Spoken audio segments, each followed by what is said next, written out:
Welcome to Epic Begins with One Step Forward, the podcast that reveals how to plan, achieve, and enjoy the journey of creating epic results in your life, business, health, and relationships. Here's your host, best-selling author and motivational speaker, Xander Sprague.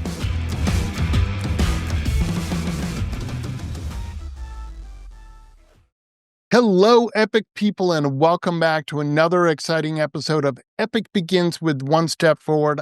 I'm your host, Xander Sprague, and today I am so honored to be joined by Angel Howard. Angel, tell us who you are and what you do. I'm just a girl there, Xander, but what I do love helping people with is getting into their bodies. We are our bodies. And so when I became a somatic movement therapist in 1997, believe it or not, my whole journey was to get people familiar with their bodies, in touch with their pain, and to empower them that they can do something about consistent stress, the pain, and even the pain in their brain, meaning those anxiety thoughts. Definitely. And I'm excited about this as a licensed mental health practitioner.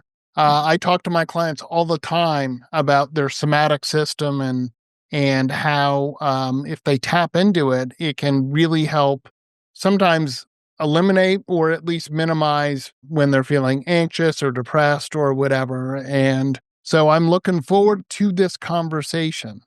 So let's just start off a little with, how did you get into being a somatic therapist? It's very natural for me to be in my body. I started snow skiing when I was 3, and then I was on a track team at 6. So I came from a very athletic family, meaning that you have to be in your body to perform physical goals, Right. physical things. So always been in there. Then I became a dancer, loved dancing. And I became a dancer in 9th grade. That's 14 years old, when all that teenage angst, all that middle school, just confusion, mean girls, all the stuff. For all day it builds up anxiety. I would go to dance class and I would notice that after class, I feel so good. Just great. Just expressed. Also when you do something physical and you've worked your body out, it relieves stress and anxiety anyway. Absolutely. Gets your mind off of whatever you're machinating over. You're in your body kind of enjoying it. So I noticed that I loved dance. And then when I went to college, my dad wanted me to be a doctor, to take over his practice. I could not do the 8 years, so congratulations to you.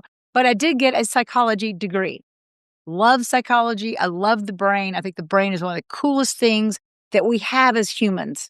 And so I got really into how do we work with the brain naturally in my body. So somatic therapy, which is body psychology, naturally became a fit for me. Absolutely. Absolutely. And, as I said, I'm trying to get my clients to tap a little into their body. I had previous podcast guest, the intuitive psychologist, and these two women, and they're talking about tapping into our gut feelings, our intuition. And I wanted to talk to you a little about, with our somatic system, our bodies are incredible. Okay. Mm-hmm. Yeah. We wouldn't be here like developmentally if our bodies hadn't developed safety mechanisms. Hey, that looks dangerous. You should be scared. Let's, all of that. You walk someplace, all of a sudden it doesn't feel right. Right. Yes. I'm a firm believer that since we're only using 10% of our brain, and our conscious brain is a smaller portion of that the rest of our body, our brain and our body, has picked up on stuff way before we're actually aware that, that doesn't look right? Our body had already gotten that. So let's just talk a little about how people can tap into those feelings. I talk about anxiety. Well, anxiety happens, we notice it, but you want to know what? We've already had that feeling in our body for some amount of time before our brain goes, oh, hold on, you're experiencing anxiety. I talk to my clients about, where do you feel that? Where does it start? Is it kind of in your gut, your stomach, your chest, your neck? That's all somatic, paying attention to your somatic system. Right. So I know I just talked a lot. I asked you a question. Now I'll let you answer. So, Okay. All right. what is it about the somatic system that you love so much? Well, so one of the things you said that stood out to me was our bodies experience these things long before our head, actually is aware of it. Your body starts accumulating experiences the minute you're conceived, Mm-hmm. believe it or not. How your mother feels about you, how your host feels about you, how your mother feels about you, what she's going through, stress and how she got pregnant, were you a surprise, all those things that you have no control over. Yet the feelings about you and the stories about you start in your cells. And it is in your cells that once you experience something mentally or physically or emotionally, it gets stored there. For example, you're 3 years old and somebody smacks you across the face and says, "You are such a clumsy girl." Okay, physically, that shocked you. That slap is going to be in your body, and it shows up in different ways. I'll show this. Mentally, you're told by somebody who's supposed to know more than you because it's an adult. Mm-hmm. Okay, so these people in our lives as we grow up that come into our lives that say things to us, we believe them without questioning because we haven't developed the questioning yet. We don't Mm-hmm. have a bevy of things to question from. And then third, so you got the physical, you have the mental, now you have the emotional. How bad do you feel when somebody say, "No, you are an idiot. You are clumsy." You log that. So that 3-year-old grows up, has no idea. Maybe it never happens again. But that 3-year-old grows up, she's now 13 years old, and she wants to, for some reason, because all her friends are trying out for cheerleading. And the minute she has to go up on stage, the minute that somebody's looking at her, the minute that she's got to perform, she trips, she falls, she doesn't understand, she forgets everything. The shock comes back. And we go on in life, if we don't go into that, if we don't question, why am I like this? Why is this constant? Why is this continuing to happen to me without really any reason? You have to scratch through the surface a little bit. Like, why? Because I'm not clumsy. See, and that affected this particular person for life. She may never have achieved or wanted or even gone for anything she really wanted to do, dance, cheerleading, tennis, whatever. Right. And that also could affect her relationships. You know this because you've seen this in clients. It's like, I don't know, I just feel clumsy all the time. We have to kind of get back to that moment. And there are many different ways, EMDR, I'm sure you're familiar with. But in the somatic world, is to go into that uncomfortable feeling that's locked inside the body, Mm-hmm. whether it's in the chest where it's like, "Ugh," you feel like, "Ugh," or in your Mm-hmm. throat, like you said, or in your stomach where there's a knot, like, I just can't move forward. And you go into that as a somatic therapist and you start to ask the body. That's what people think the body doesn't know. The body can't answer. It's like, ask it sometime. You'll be amazed at the answers it gives you. That's for somatic therapy. And I get excited about it because it doesn't have to be drudgery. And No. and when you can touch these traumatic moments and have a little fun with them, shaking them off, doing something silly. So the body gets a chance to touch and release. Yeah. One of the things I work with my clients a lot, I call it oxygen rejuvenation therapy. And it's Mhm. simply when we're feeling really stressed, we tend to not breathe. Oh, yeah. Mhm. So I have my clients, I'll tell them, all right, look, next week I want you to come, I want you to bring a straw to our session. Oh, gosh.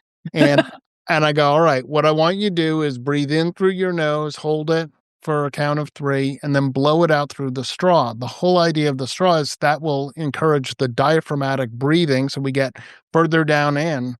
Mhm. And I said, do that 3 to 5 times.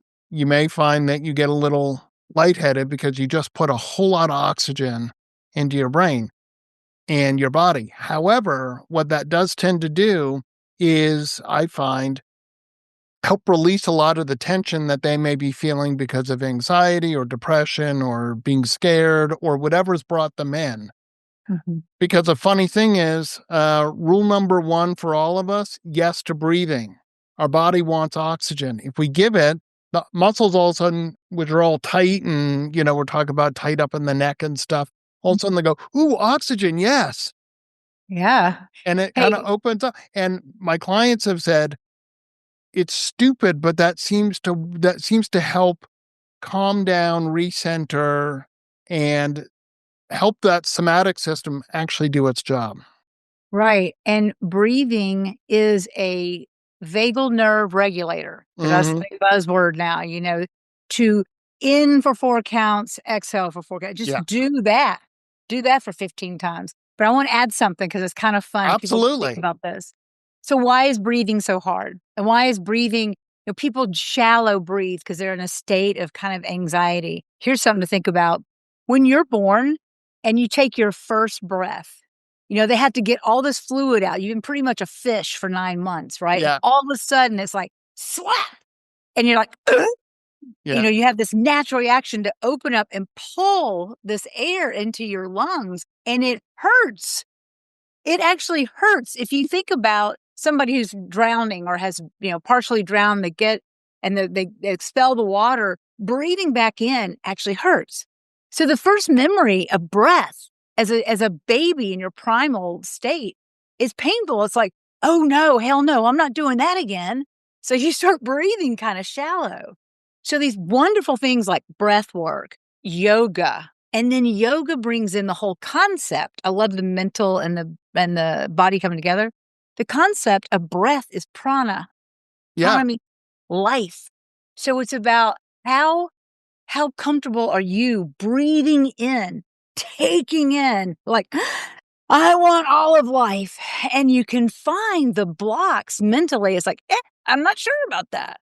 And breathing through those blocks, which is somatic, can help expand that that restriction on maybe what you think about life, but physically expand your body. Because if you can feel it, you can heal it. That old adage. yeah. And so breathing in and then to regulate, like you were saying, to regulate the in and the out and the in and the out, focuses on the breathing and calms that whole vagal nerve down, which takes the anxiety and calms it down. It's a Oh, definitely. wonderful interconnected process. Yeah, absolutely. I do find it funny that we are sadly so out of touch with our bodies in this day and age. Whereas, look, we made it to where we are as a species because we paid attention to Right. to what our body was telling us. And when you start to tap back into that, it is so powerful what you start to notice about yourself, about your environment, Mhm. about things that you're like, I need to change that. That is not, clearly, that is not working for me. Right. It's about trust. Trust is such a big word, but you find trust through your body. And you're talking about how we survived, listening to our bodies. Our primal system back here, fight or flight, it's all about survival. Hmm. So when it picks up a dangerous person or situation, or maybe it's finally knocking you on the head so many times, like this person I'm in a relationship with is not good for me. It's hard because you got to go against your mind going, but I'm supposed to da da da da da. But no, my body says every time they walk in the room, I have this shudder. And it's about trusting the body's messaging. It's about listening and not dissing it. Hmm. Listening, not dissing. The body's messaging and questioning, being curious. Yeah. Why is this chronic? What is this about?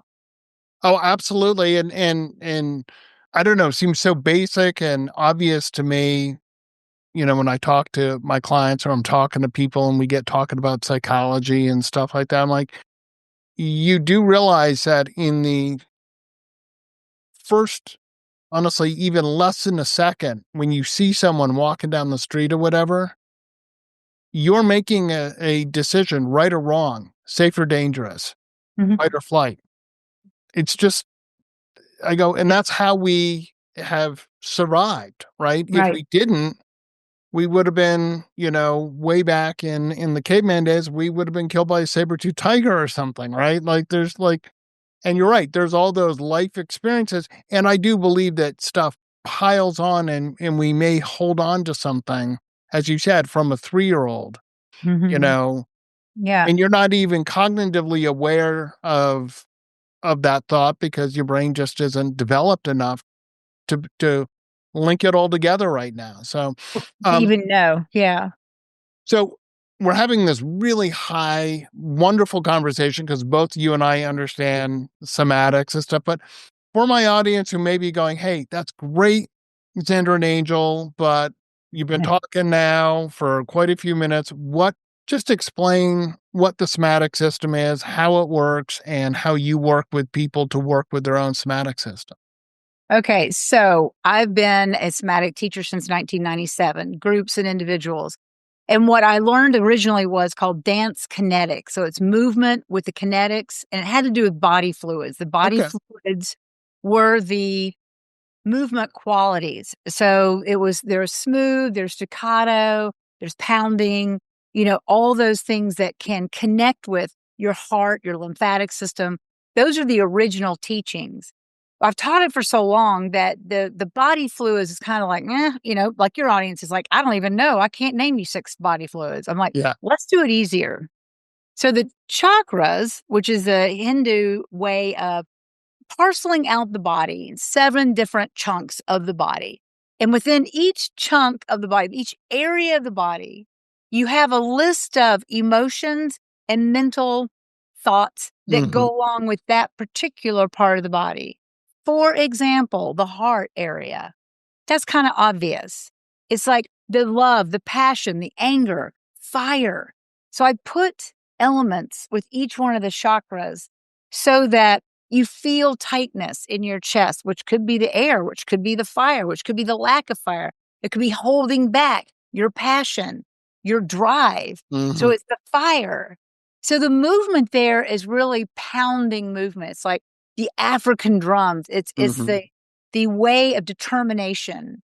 And so in my dance classes or in my work with people, we put on African music and we just start to pound it out. And with the awareness of this is my heart beating, this is me opening and leading with my heart like it's safe and it's okay, you can actually start to connect to your passion because you've given yourself the permission to connect to that passion.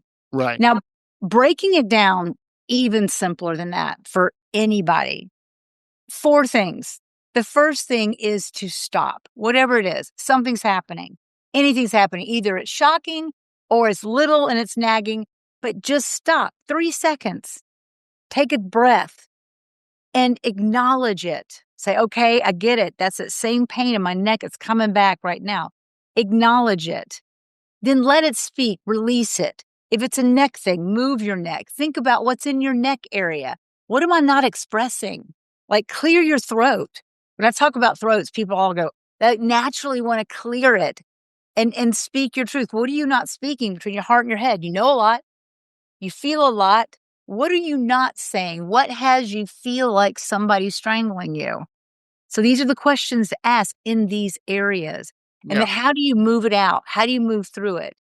So stopping, feeling, acknowledging, and express it, and then connect back in. You could do all this within 5 seconds. Yeah. Totally. And honestly, feel almost instantly better having done so. Well, shifting back to center. When Yeah. something happens and it gets you off kilter, whatever that is, I don't know about your guys or your listeners, but I know that when I've got emotional stuff going on, it rents too much space in my brain. I can't make a cup of coffee without having it seep back through like, God, really, I need Abs- to have this conversation with her, but I don't want to. And then Yeah. it's like, that's all you're thinking about. So if you can learn how to deal with these nagging things, it gets you back to center. It just helps you be a more efficient, productive, flexible, adaptable human. Absolutely. Now, I do know that you wrote a book, at least Yes. one, 2. like 2. Yeah, I got another one Congratulations. coming out. Mhm. Look at you.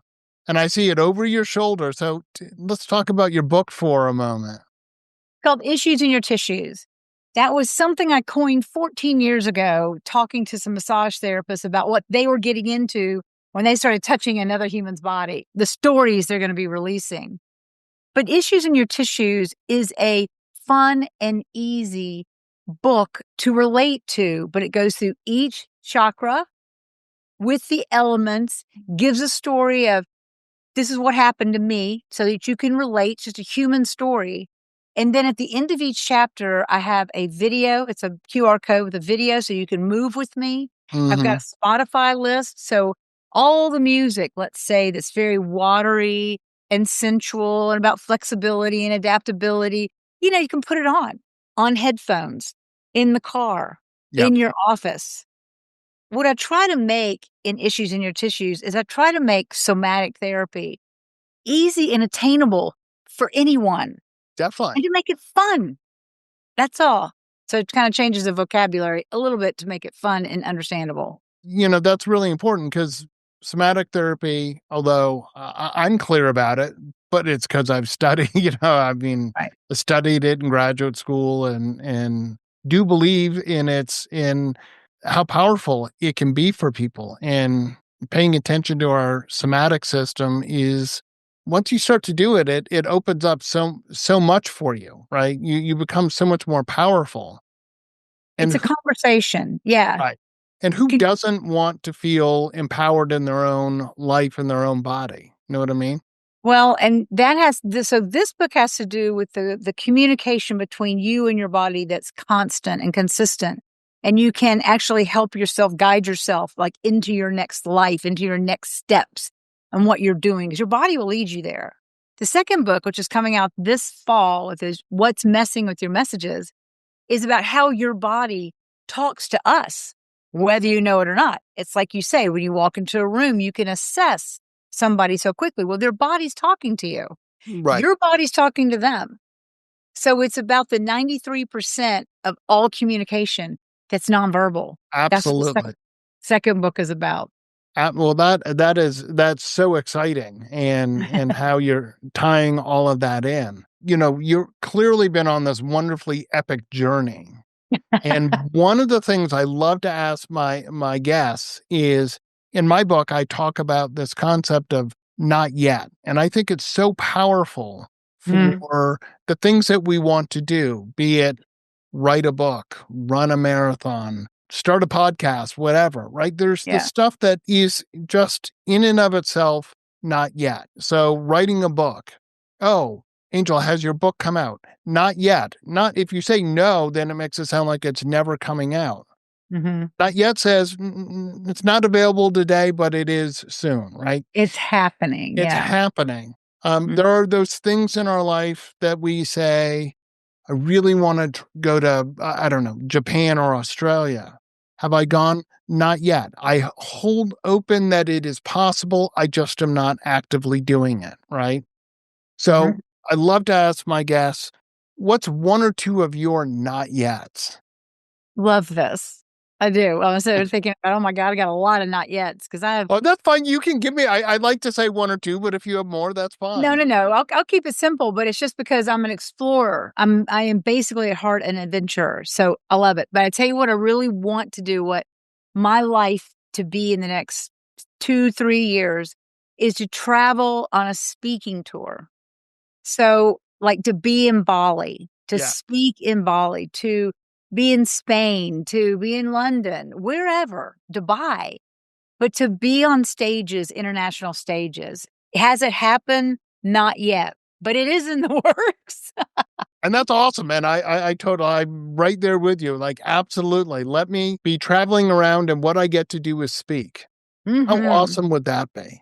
Yeah. Well, I love it. And the other not yet, I haven't done a TED Talk yet. I'm working on that. I've got other places that I'm doing talks with and for and professionally, but I haven't done that illustrious TED Talk yet. So not yet.